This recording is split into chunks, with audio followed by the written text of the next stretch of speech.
네, 오늘은 저기 반려동물 요즘에 고양이 집사, 고양이 뭐 집사, 강아지 집사, 집사. 뭐 여러 가지 집사들이 지금 1000만 명을 넘었는데 오늘은 그 반려동물하고 같이 어딜 가다가 교통사고가 났을 때 반려동물과 교통사고에 대해서 좀 간단하게 스몰 토크 해보겠습니다. 예. 토크쇼 같은데요. 진짜? 옛날에 박세훈 사장님도 개 키우셨잖아요. 누베라고 어. 스페인어로 이제 구름이라는 뜻인데 어. 누베 키웠었죠. 막 가슴이 아프네요. 지금 저희 집도 사실 제가 키우진 않지만 이름이 저희 뭐예요? 부모님이 키우는 개가 이름이 밥돌이에요. 밥을 네. 많이 먹나요? 그 밥돌이가 그 지금 15살인데 오. 우리 집 제일 어른. 저보다 어른인데. 가정연단지 지내는 거 같아. 그러니까 예, 그 거의 이제 사람이에요. 내 몸은 아파도 그치. 우리 이 아기는 아프면 진짜 마음 아픈. 네. 키워요? 저는 시몬키, 시몬키. 새우. 새우. 그 참 네. 독특한 반려동물인데 근데 가끔 차 타고 가다 보면은 고양이는 안 그런데 강아지들은 진짜 고개를 많이 내밀어요. 맞아요. 그러니까 이렇게 막 이렇게 하고 창문 내밀고. 밖으로 저러다 바람 세잖아요. 저 급정거 하면 그쵸. 제 골로 갈 텐데 라고 하는데 사실 그런 경우가 가끔 있어요. 음. 그런 경우에 이제 병원비 한 2,300 나오는데 그것만 병원비만 물어주면 그냥 넘어갈 수 있어요? 안 되죠. 안 되죠. 그동안 자기가 거기 가가지고 간병한 그것도 많은데 그렇지. 그리고 후유증 사람도 후유증 걱정되는데 그 개나 그 고양이도 후유증이 있을 수도 있잖아요. 아 그렇죠. 근데 이제 우리나라가 이제 충분히 손해배상 금액이 되게 작은 나라거든요. 다른 외국에 비해서. 선생님 뭐 그건 어떤가요? 대물인가요? 뭐 대인 피해인가요? 네, 일단은 이제 손해배상을 구성하는 뭐 요소가 있는데 이제 그런 거는 자차고 강아지 치료비가 당연히 나올 거고 아 치료비가. 그리고 밥돌이 아픈 거에 대한 나의 아픈 마음 아. 저희도 뭐 정신적 손해 이렇게 얘기를 하는데 이제 그런 것들 보상 받을 수 있는지 그거 되게 어려운 문제죠. 네, 이게 맞습니다. 사실은 이게 되게 어려운 문제인 게 그런 경우도 있어요. 뒤에 그 청나라 도자기가 있었어요. 트렁크에. 몰랐지. 근데 이제 빵 치면 청나라 도자기 깨졌잖아요. 네. 도자기값 물어내라. 물어내게 할 수 있어요? 얼마인지를 모르고. 그거는 근데 물어내야 될 것 같은데요.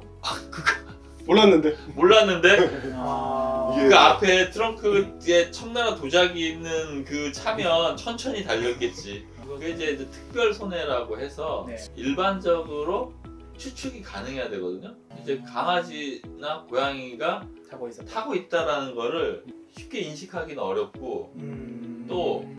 강아지나 고양이용 안전벨트가 또 없어요. 없죠. 없죠. 차량에 뭐 그렇게 하면 자기가 안전하게 보호할 의무가 또 있다고 할 수 있는데 음. 그래서 좀 어려운 문제예요. 그렇죠. 뭐 아이들은 뭐 강아지 저기 카시트 뭐 이런 것도 있는데 그러게. 그리고 또 이제 문제는 또 그런 거죠. 저희 가족이 다쳤다 하면은 당연히 위자료 법적으로 인정을 해주는 건데 우리는 사실 되게 1,264만인가 되더라고요.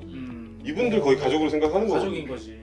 거의 애처럼 키우는 거잖아. 완전 애인데. 나는 똑같이 우리 유모차도 가족 친구랑 있잖아요. 똑같이 그치. 이 마음에 대한 위안을 받아야 되고 정신적인 손해가 있었는데 과연 이거를 판사님들은 그렇게 그렇죠. 봐주시는 거예요. 그리고 그 동물병원 가면 그 사람 치료하는 것보다 훨씬 비싸더라고요. 보험이 안 되잖아요. 네, 그 저희 그 밥돌이도 이번에 백내장 수술을 했는데 아이고. 사람보다 비싸.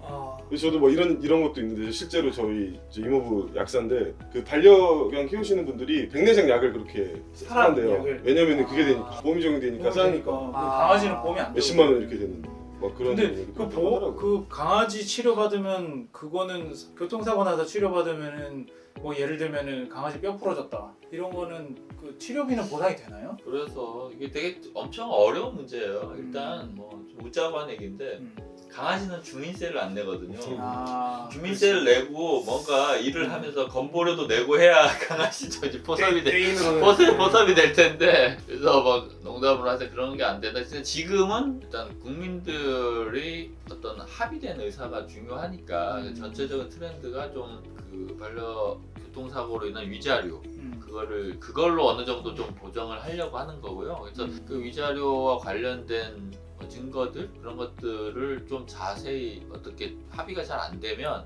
변호사의 조력을 얻어서 잘 얘기를 해야 되거든요. 그래서 집에서 안에서 키우는 개랑 뭐 밖에서 키우는 개 뭐 시골 개 다 다르고 그리고 시골을 이제, 잡죠.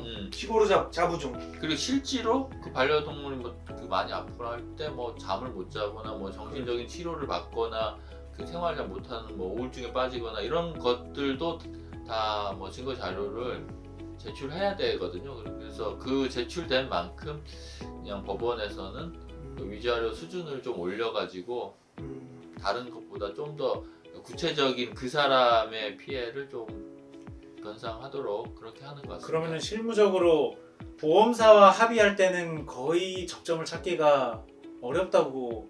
네, 저는 네. 어렵다고 생각을 하고요.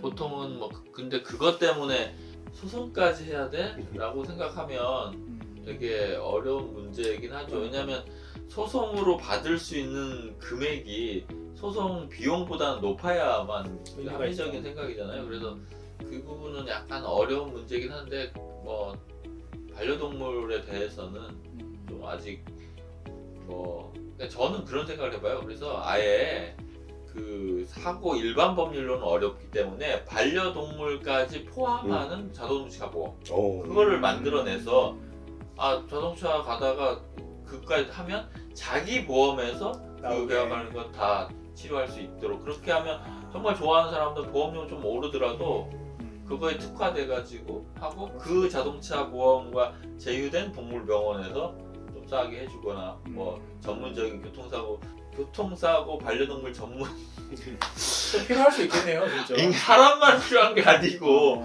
그렇네. 그래서 아니 뭐 진짜 교통사고에 특화된 병원들이 필요하듯이 필요할 것 같아요. 저희가 한번 조사를 해보겠습니다. 그 네.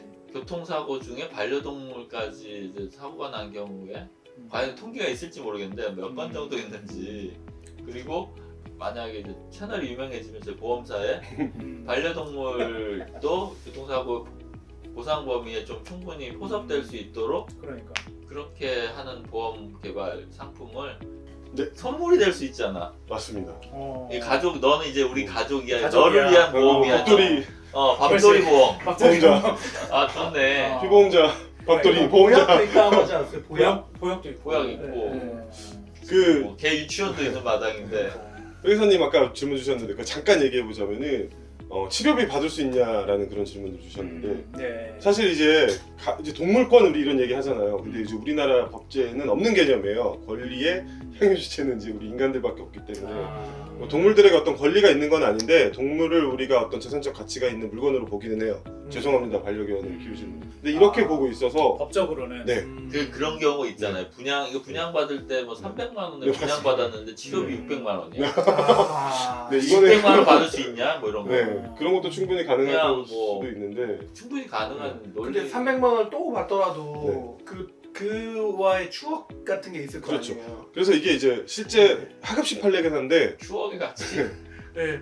반려견이랑 그- 함께한 시간들. 맞습니다. 네. 반려견이 교통사고를 실제로 당해서 300만 원 정도 치료비가 나왔는데 반려묘도 얘기해줘요. 네, 반려묘도 똑같습니다. 아, 그런데 이제 이분이 이제 뭐 제대로 그 강아지 치료를 좀 안 하고 이런 부분도 있었어요. 그래서 과실 비율을 50% 깎고 치료비 150만 원 보상하라라고 한 판례도 있어요, 실제로. 그런데 여기서는 또 대신에 이거에서 이제 저희가 적격 손해라고 하는데 이 여기 손해배상을 해주니까 위자료 같은 거가 한 20만 원 정도 해줬나? 좀 작게 해주고 그래서 치료비를 받을 수 있는 판례들이 있다라는 것은 소송을 해볼 만은 하긴 한데 과연 이게 실익은 네, 얼마큼의 말씀하신 실익이 것처럼 있을까? 소송 비용이 더 네. 나가니까. 그래서 뭐 저도 기사를 한번 찾아봤는데 이런 기사도 있더라고요. 소송을 왜 하시냐 변호사가 또 하지 말라고 하는 그 강아지가 다쳤는데 근데 그분이 뭐 그런 식의 인터뷰를 하더라고요. 뭐 이정표를 만들고 싶다. 어떤 기준을 만들고 싶다. 그러니까 너무 사랑하니까 가족이니까. 그렇지만은 우리 체제 안에서는 체계 안에서는 이제 물건으로 취급이 당하는 그런 현실이 있어요. 이제 그런 기사도 있는데 어찌 됐건 네, 그 치료비를 받을 수 있는 방법이 있기는 있습니다. 근데 훨씬 실효적인 방법은 보험이라든지 그런 것도 아니면 제도 안에 빼입을 시키는 그럴 것 같습니다. 네, 뭐 하여튼 그 많이 갈 길이 먼 것 같고요. 네. 뭐 그 우선은 뭐 안전을 제일 해줄 수 있게 뭐 케이지라도 뭐 하든지 뭐 이런 거를 주인이 일단 챙겨야 되겠네. 네. 근데 이 대표님 이런 거 어때요? 뭐 이제 누렁이 시골의 잡종 뭐 모란 시장에서 뭐 문제는 되겠지만 뭐 10만 원에 파는 뭐 그런 강아지가 다쳤다 하면은 과연 치료비를 보상해줄까? 이런 질문을 갑자기 드네. 안 해주겠죠. 그래서 하여튼 뭐 그 건 바이 건인 거고요. 그 지금은 하여튼 뭐 그런 거를 뭐 어떤 손해로 해서 한다기보다는 그걸 전부 다 그 위자료로 포섭해가지고 이 사람이 정말 가슴에 큰 정신적인 고통을 받았는지 여부에 따라서 금액을 판사님이 결정하는 수준이라고 그렇게 생각하시면 됩니다. 그러니까 왜냐면은 반려견이 예를 들어 한 10년 키우다가 반려견이 어떤 뭐 질병으로든 뭐 사고로든 죽으면 이 키우던 사람 막 우울증 와가지고 그쵸. 막 그 진짜 힘들어하시는 분들이 있더라고요. 예. 하여튼 뭐 반려동물과 관련돼서 좀 궁금증을 저희 댓글에 달아주시면 네, 저희가 네. 좀 추가적인 그 답변을 해드리도록 할 테니까요. 네. 오늘 뭐 반려동물과 관련된 음. 그거는 좀 길게 얘기했는데 유익한 것 같아요. 네. 네네네. 네, 그리고 또 하나 뭐 공지사항하고 이제 마무리하겠습니다. 네. 우리 어제 급작스럽게 나온 아이디어인데 저희 로집사에서 전국 집사 모임을 한번 고양이 집사, 집사, 뭐 식물 집사, 교회 집사. 교회 집사, 잘 본인이 집사로서 약간 대표성이 있고 집사라는 자기의 이제 뭐 이제 부캐 그게 좀 자랑스러우신 분들은 적당한 시즌에 한번 모여가지고 그 집사의 정체성, 집사란 무엇인가에 대해서 같이 얘기해보면서 놀아보는 시간도 한번 가져보도록 하겠습니다. 재미있게 하려고요. 네. 네. 알겠습니다. 감사합니다. 네, 감사합니다. 수고하셨습니다.